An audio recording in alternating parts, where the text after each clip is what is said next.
The sun hung low over the horizon, casting long shadows across the battlefield. The air was thick with the chaotic symphony of clashing steel and cries of desperate men. Amidst the turmoil of the Battle of Waterloo, a young drummer boy named Theo found himself caught in the whirlwind of conflict. He could not speak, silenced by the curse of muteness since birth, but his drums spoke volumes.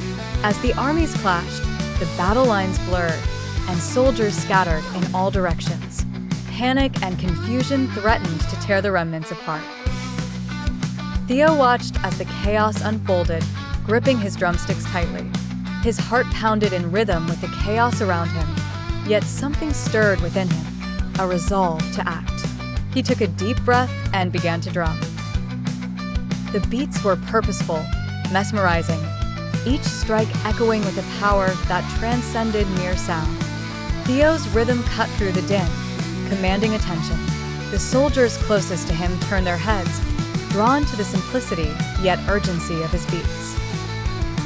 The more Theo drummed, the more gathered around him. Something primal in his rhythm touched them, reminding them of unity, of duty. His silent leadership was undeniable, resonating in every thud against the taut skin of the drum. An officer, noticing the rallying effect, took charge and began directing the reformed ranks. Together, guided by Theo's rhythm and the officer's commands, the soldiers regrouped. The scattered hardly seemed scattered anymore, as each man found his place in the resurgence. Theo continued playing, his eyes gleaming with the clarity of knowing he was doing something monumental.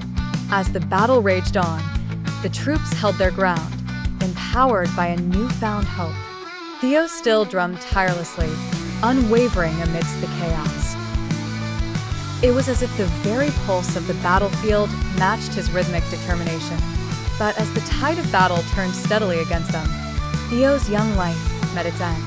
A cannonball exploded too close, throwing him from his spot.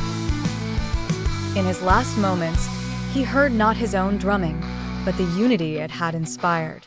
Theo had not spoken a single word, yet he became a voice heard across the chaos, leading not through orders, but through rhythm. In his death, he was hailed as a hero, a symbol of true leadership that thrives even in silence. Although Theo could no longer drum, his legacy resounded in the hearts of soldiers and in the annals of history, the brave mute drummer boy who brought harmony to chaos at Waterloo.